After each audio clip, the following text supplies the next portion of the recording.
Good morning प्यारे बच्चों, आज हम केमिस्ट्री से संबंधित कुछ बेसिक जानकारियाँ सीखेंगे। तो हम यहाँ जानेंगे कि रसायन विज्ञान की परिभाषा क्या है। तो रसायन विज्ञान की परिभाषा जानने के लिए सबसे पहले आपको ये जानना होगा कि आखिर पदार्थ क्या होता है। ठीक है, उसके बाद रसायन विज्ञान की परिभाषा पे आएंगे। सबसे पहले हम पदार्थ की बात करेंगे। तो पदार्थ क्या होता है, देखो आसपास में जो भी हमें दिख रहा है वो सारा का सारा पदार्थ है। जैसे चौक का टुकड़ा ये पदार्थ है, ठीक है, ये बोर्ड भी एक पदार्थ है। तो ये तो एक आम बात हुई, लेकिन पदार्थ की डेफिनेशन क्या होगी उसकी हम बात करें। ठीक है, तो जिसमें वजन हो, जिसका साइज हो और जो स्थान घेरता हो वो पदार्थ है। डेफिनेशन समझ में आई? जिसमें वजन हो, जिसका आकार हो और जो स्थान घेरता हो उसे हम पदार्थ कहते हैं। तो ये चौक का टुकड़ा भी पदार्थ है, हम भी पदार्थ हैं, आप भी पदार्थ हैं, बोर्ड भी पदार्थ है, हमें जो भी कुछ दिख रहा है ये पदार्थ है। क्लियर? अब प्यारे बच्चों, आपके मन में एक प्रश्न उठता होगा, आपके मन में ये बात आती होगी कि आखिर सब कुछ तो पदार्थ है, तो पदार्थ है क्या नहीं? अगर हम प्रत्येक चीज़ के लिए पदार्थ कहेंगे तो आखिर ऐसी क्या चीज़ है जिसको हम पदार्थ नहीं कह सकते, है ना? पदार्थ क्या नहीं है, आपके मन में ये प्रश्न जरूर आता होगा। तो आखिर आप ही बताइए, क्या है पदार्थ जो नहीं है? मतलब क्या ऐसी चीज़ है जो पदार्थ नहीं है? अब आपका आंसर होगा सर वायु, हवा, ये पदार्थ नहीं है। लेकिन ये जवाब गलत है प्यारे बच्चों, ये भी पदार्थ है। क्यों? हम पदार्थ के बारे में पढ़ते हैं, पदार्थ की 3 अवस्थाएं होती हैं, ठोस, द्रव, गैस। तो वायु क्या है? गैस ही है, अर्थात वो पदार्थ है।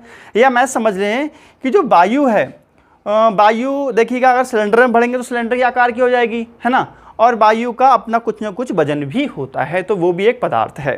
तो फिर पदार्थ है क्या नहीं? तो देखो पदार्थ क्या नहीं है, जैसे फीलिंग्स हैं, भावनाएं हैं, रिश्ते हैं, ठीक है, नफ़रत हैं, ये सारी चीज़ें, प्यार है, ये सारी की सारी चीज़ें क्या हैं? ये सारी की सारी चीज़ें जो पदार्थ नहीं हैं। ठीक है, और बाकी सब कुछ पदार्थ है, जो भी हमें यहाँ पे दिख रहा है, जिसमें वजन है और जिसमें साइज है, वो सारे के सारे पदार्थ हैं। क्लियर? तो अब हम बात करें कि आखिर रसायन विज्ञान की परिभाषा क्या है। रसायन विज्ञान की परिभाषा है ना, तो हम कहेंगे विज्ञान की वह शाखा जिसमें किसी पदार्थ के, अब देखो मैंने पदार्थ की परिभाषा आपको बताई थी, यहाँ पदार्थ आया, ठीक है, इसलिए मैंने पदार्थ की परिभाषा आपको बताई थी। ठीक है, तो विज्ञान की वह शाखा जिसमें हम किसी पदार्थ के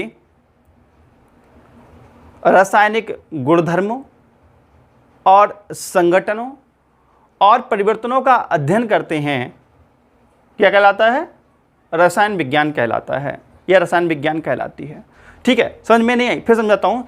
देखिए विज्ञान की वह शाखा जिसमें हम किसी पदार्थ के रासायनिक संगठन का मतलब ये है कि वो किन चीज़ों से मिलकर बना है। जैसे ये चौक का टुकड़ा है, ठीक है, अब ये चौक का टुकड़ा है, छोटे छोटे कणों से मिलकर बना होगा, है ना?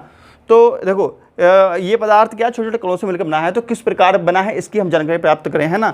तो किसी पदार्थ के रासायनिक संगठन मतलब किन किन चीज़ों से मिलकर बना है, किसी पदार्थ के रासायनिक संगठन और उसके रासायनिक गुणधर्मों। रासायनिक गुणधर्म क्या है? देखो इसका गुण क्या है? लिखना, है ना? किसी गुणधर्म क्या है? लिखना।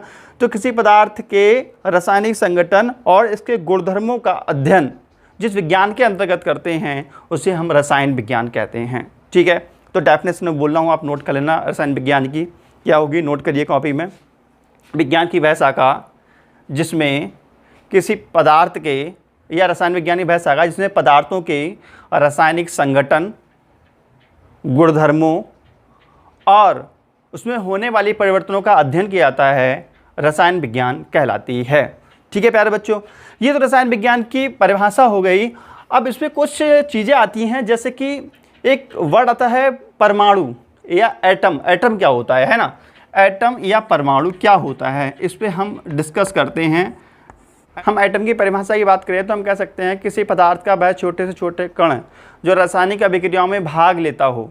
ठीक है, किसी पदार्थ का वह छोटे से छोटा कण जो रासायनिक अभिक्रियाओं में भाग लेता हो और स्वतंत्र अवस्था में रहना नहीं चाहता हो, उसे हम परमाणु कहते हैं। ठीक है, समझ में आया? समझाता हूँ, चलो सुनिए ज़रा।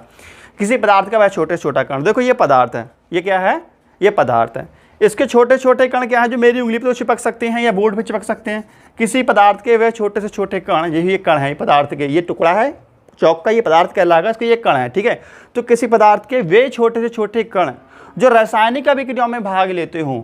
अब ये जो कण है ना, अब ये कण देखिएगा, ये पानी में हम घोल लेंगे चौक के टुकड़े को तो घुल जाएगा, क्योंकि इसके जो कण है वो रासायनिक अभिक्रियाओं में भाग ले लेंगे, पानी में घुल जाएंगे ना। हाँ, तो किसी पदार्थ के वे छोटे छोटे कण जो रासायनिक अभिक्रियाओं में भाग लेते हों, स्वतंत्र रहना नहीं चाहते हो, फ्री रहना नहीं चाहते हो, परमाणु कहलाते हैं, ठीक है। तो किसी पदार्थ के वे छोटे से छोटे कण जो रासायनिक अभिक्रिया में भाग लेना चाहते हैं, फ्री रहना नहीं चाहते, परमाणु कहलाते हैं। तो ये मैं जो डेफिनेशन बोली है आप ये नोट कर लें काफी में, ठीक है। डेफिनेशन जो बोल रहा हूँ वो नोट करते जाएं। प्यारे बच्चों, परमाणु को हम जिन संकेतों से प्रदर्शित करते हैं, परमाणु को हम जिन संकेतों से प्रदर्शित करते हैं उन्हें हम प्रतीक कहते हैं। जैसे हाइड्रोजन का जो प्रतीक होता है वो H होता है, ठीक है।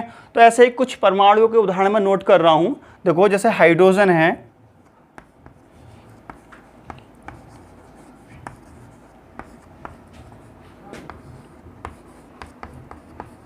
ये 10 परमाणु मैंने बोर्ड पे लिख दिए हैं, आप इन्हें याद कर लें।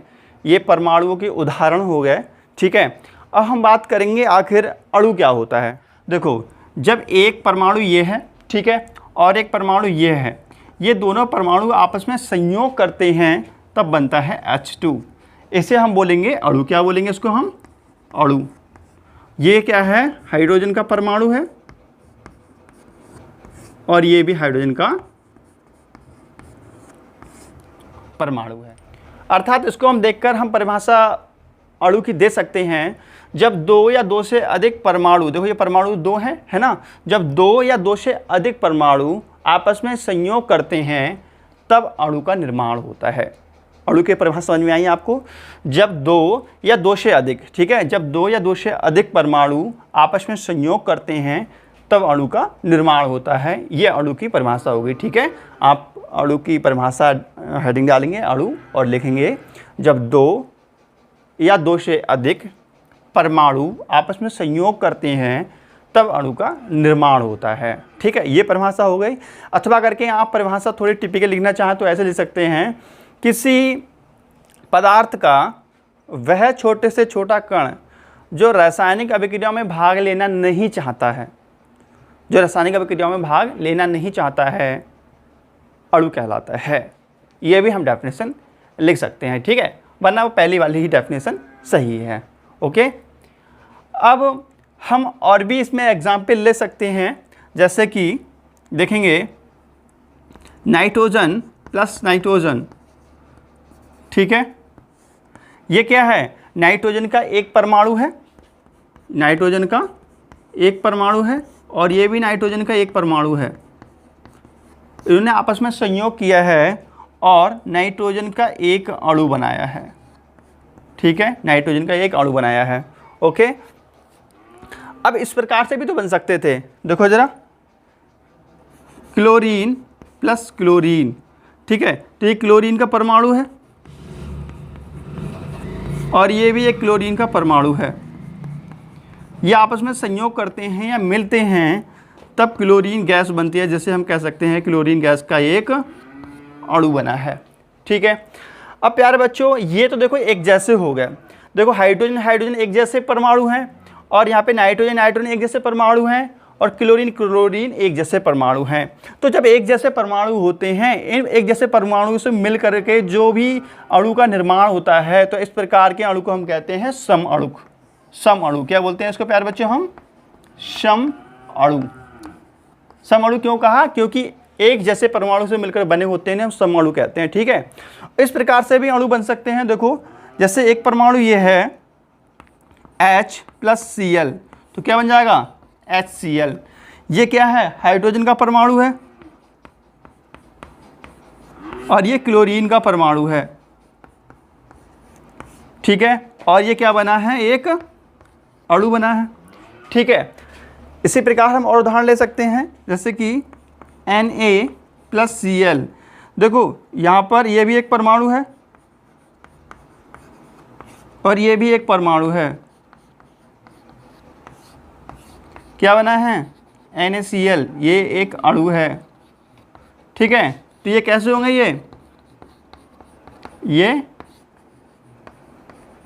विषम अणु हैं, ठीक है। विषम अणु क्यों कहलाएंगे ये, क्योंकि इसमें हाइड्रोजन का परमाणु और क्लोरीन परमाणु अलग अलग टाइप के परमाणु हैं, यहाँ पे भी अलग अलग टाइप के परमाणु हैं, तो ये विषम अणु बने हैं।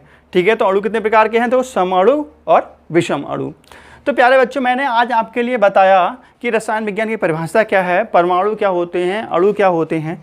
हम नेक्स्ट वीडियो में क्या करेंगे, हम चैप्टर स्टार्ट करेंगे नया। ठीक है, चैप्टर का नाम होगा एटॉमिक स्ट्रक्चर, परमाणु संरचना, बहुत ही इंपॉर्टेंट चैप्टर। हम यहीं से आपको केमिस्ट्री स्टार्ट कराएंगे। ये तो बेसिक चीज़ें थी, और आपको जो लगभग परमाणु क्रमांक कुछ याद कर लेना, 30-40 तक तो याद होनी चाहिए परमाणु क्रमांक। ठीक है, तो ओके, बाय बाय।